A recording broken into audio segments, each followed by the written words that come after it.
Welcome everyone.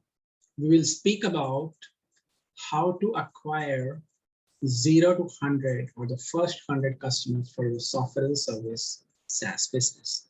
I am Ravi, former founder of Push Engage, which is a SaaS company speaking about this. So this journey we will share from our personal experience of how we built at Push Engage. And for those of you who may not know enough about Push Engage, it's a leading web push notification platform with customers in 150 countries and sending over 9 billion notifications each month. It's also a platform I exited and moved out as it got acquired last year. So let's go ahead and get started. So the first thing is you think about how to acquire your customers for SaaS business is to understand what are you hunting. Again, some of you might have seen this chart elsewhere because this is a very famous method to think about SaaS businesses.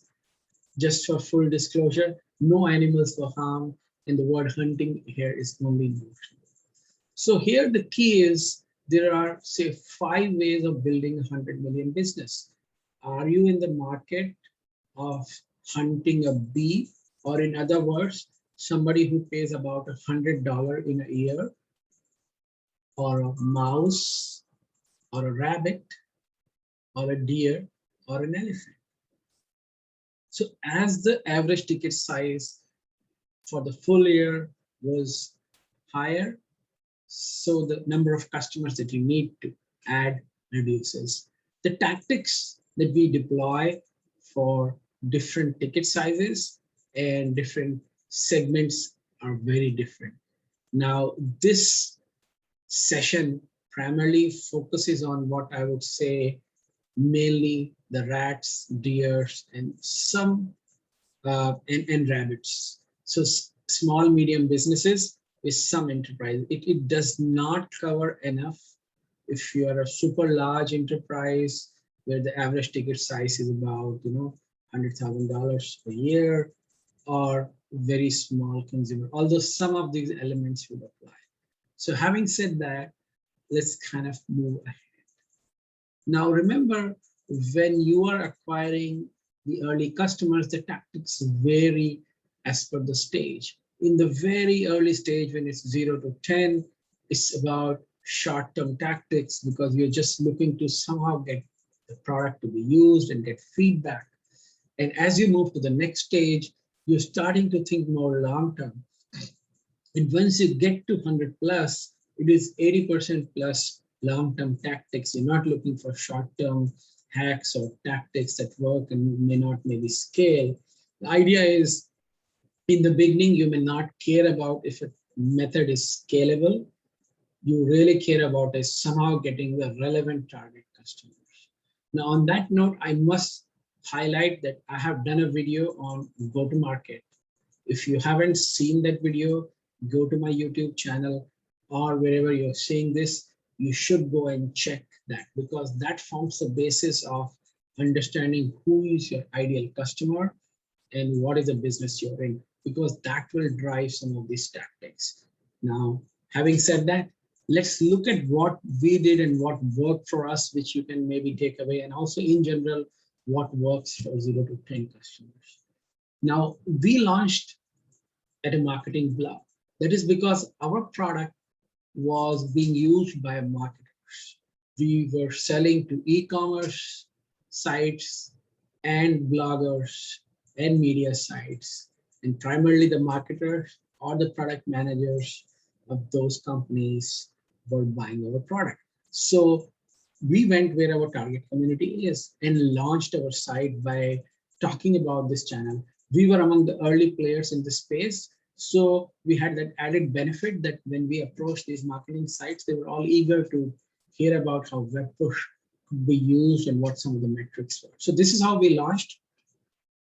Now, the second thing we did was we reached out to people who we had talked during building our product. Remember, as part of the lean methodology or otherwise, you will speak to your potential customers while building your product. Those leads are very valuable.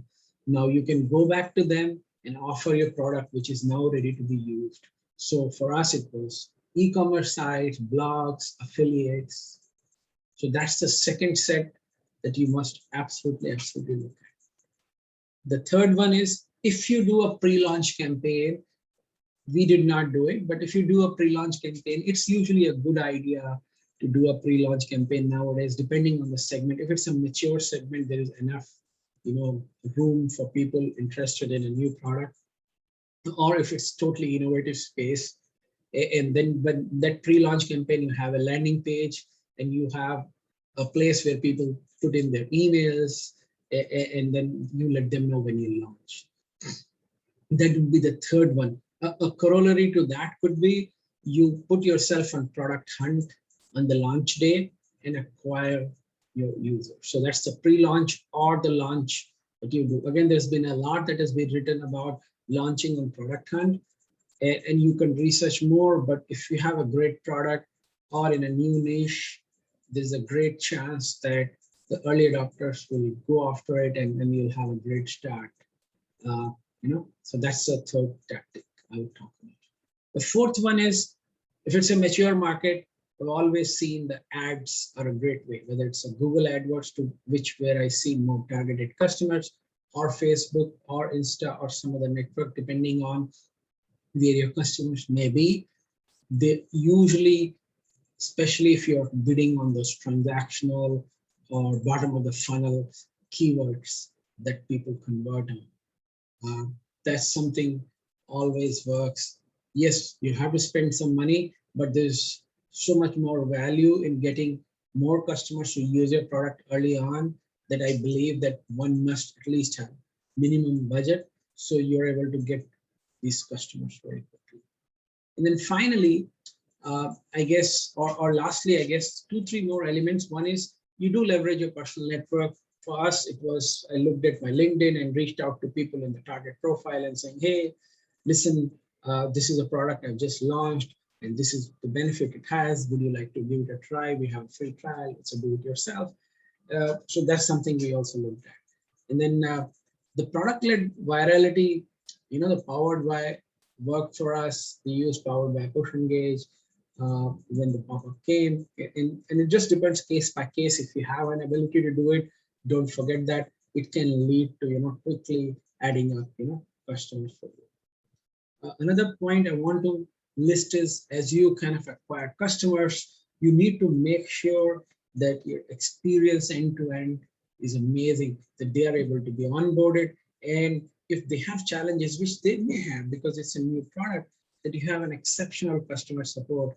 As a founder, I strongly recommend that the founders themselves do the support in the early stage, because you are listening to the customer, their roadblocks in onboarding or product feedback, you're listening and you're solving. And the customers love if founding members or very senior team members are there listening to them and solving them, and they'll give you another chance. So I just wanted to emphasize that as you're building, this pipeline to get more customers and getting these early customers, make sure you have enough people listening to the customer support channel and enough help that is being offered there proactively. Now let's move on to the next stage. Now we have the first 10 customers. Now, how do we go about from 10 to 100 and further along? So there are the 5 tactics which I must point out that worked out for us. In days, I will expand on some related ideas. The first one was the influencer and the affiliate tactics. The method here is find the top influencers in the area where you're targeting. For us, it was marketing, and build relationship with them. It's like a sales. You got to build relation with the top influencers. If you don't know who these are, use a tool like BuzzSumo. But we used a bit of a tool, but more of our experience in finding out who's reaching out to bloggers or who's reaching out to e-commerce. And tools like SimilarWeb are great because you can see the traffic some of these influencers have. Then this is the only time we did a lifetime free, and we offered a lifetime free to 5 influencers. Again, this is something you can try, or you can have a pure revenue share as well, which is what we also did with most influencers or affiliates. But this is something we did. and it helped us bring some early adopters. Remember the 80-20 rule. What happens is, more often than not, it's only those 20% of the affiliates or the top few affiliates which will drive 80 or even 90% of the leads or volume for you. And it's very important for you to quickly identify them and nurture them and build relation with them, and keep that in mind. It always is the case. And we had an affiliate program very shortly after the influencer launch, and we used to give special giveaways on events, giving our product free or giving special coupons. We used a tracking tool called Reversion for tracking this. So that was one part of our acquisition, which again worked reasonably well for us. Second was powered by, I alluded to it earlier as well, but I want to go deeper in this. What happens is, you have a free model, do-it-yourself model in SaaS. Now you can convert that into some way by which it helps you build your virality or word of mouth. So we made sure if you have a free account, you have the Powered by Push Engage enabled, and this helped us driving referrals. The second is, we also got benefited because when some link or a notification was sent out, it had a link with the EUTM values pre-filled and which had Push Engage in it, and that actually seemed to help. Again, data indicates it was not only our case. I've looked at Groove, and here it clearly shows that if you have Powered by Groove, you are seeing more likely that visitors were clicking and signing up, right? So I think the data kind of shows that when you have a Powered by, it actually helps to your benefit. So keep that in mind. And for if anyone from SEO perspective is thinking about, no, we're not talking about linking back, and don't try to link back. It's not going to be good. The whole idea here is we're just showing the brand, and then people will search out who this brand is if they're interested in similar ideas. The third is, I'm a big believer of advertising and targeted advertising. Once you know your ideal customer profile, again, look for my go-to-market video. You know who they are, where they hang out. You should focus on targeted advertising. Few more key best practices here. Always run a self-branded ad, which means on your brand name. If you are in a very crowded space, you will be surprised that a lot of competitors are bidding in your brand. So it's better that you can bid on your brand name. Again, depending on the country and the regulations, if you're allowed to bid on a competitor keyword or variation, they usually have a high ROI, because people, that means, are already researching and looking for those, products. Remarketing is a great campaign to have, because this chart also shows that when you do remarketing along with the plain search, it lifts the ROI and the conversion rate. So look at that. And then, of course, you can try the video or the white paper downloads through a Facebook ad, but those are just some ideas there. But targeted advertising is what I want you to kind of take away from here, and done smartly with some bit of remarketing. That's number 3. Number 4, this is huge: communities and marketplace. Now, remember our product, we had a plugin which was sold in WordPress and Shopify. Again, those are huge marketplaces, and each marketplace itself, if we got good ratings and reviews and made sure they're supporting them and answering any queries that are coming up in those marketplaces, will rank higher. Of course, you can also do some work on what we call as maybe an app store optimization or optimization in a marketplace for your listing. That's huge, number 1. Number 2, we found the groups in Facebook or in LinkedIn very useful, where marketers hung out.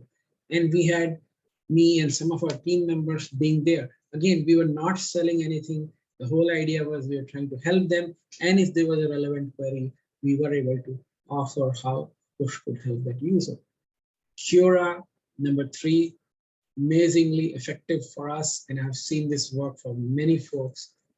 Quora essentially is a question and answer format. People have problems they're asking, and you're answering them. There's no direct selling involved. If you're selling directly, nowadays Quora is very strict. They will ban you, so don't even think of it. The whole idea is, somebody's asking, let's say I'm an e-commerce site, and I'm asking, hey, how do I increase my repeat users? I mean, you can list 3 ways. Maybe one of them is Push.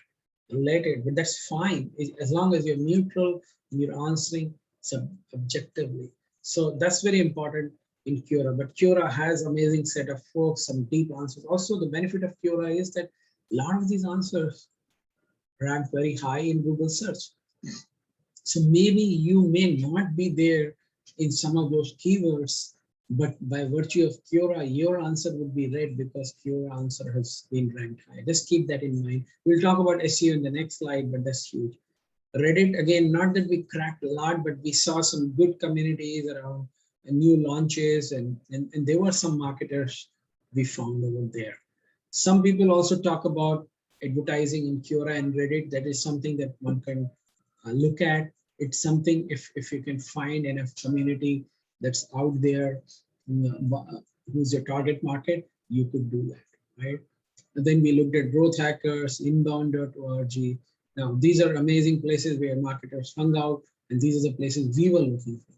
So again, look for communities where your target customer hangs out, where they read content, consume content, and interact, and do what you call as conversational marketing. So that's number 4 for you. Number 5, and this is the biggest, then I want to talk about content marketing, organic search, and PR, or public relations, or getting our buzz around. Like I said, when we launched, we wrote on a marketing blog. Post-launch also, we wrote regularly on marketing blogs. We were writing regular content on our blog and trying to rank that on SEO as well. Now, what do you write on? You looked at trending articles, say in a BuzzSumo, or think from a customer perspective, what is it that they want to know? Oh, what is the ROI of this new channel? How do I solve this problem? How do I objectively search for a vendor in this space?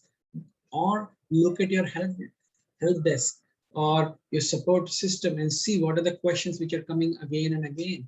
And that is the questions that you know your customers have. Write articles about those, because that's going to help you get those customers.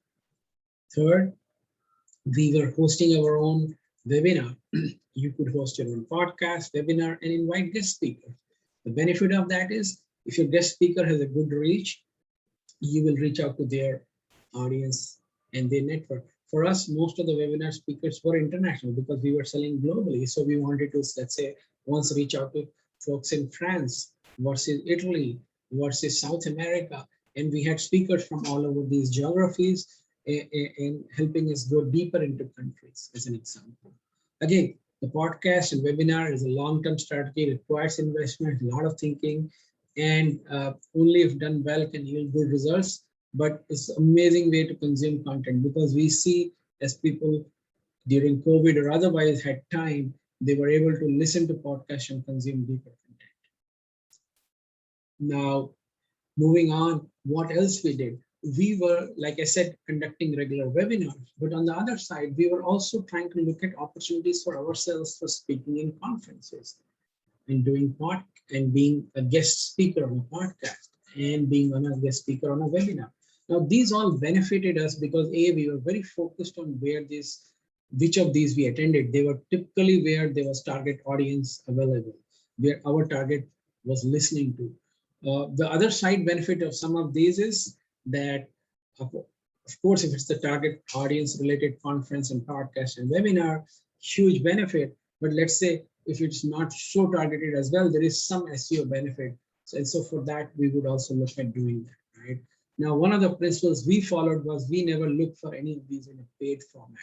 The benefit of that was that meant that our content quality was really good, that we got these organic invites, and that they really liked what we were presenting.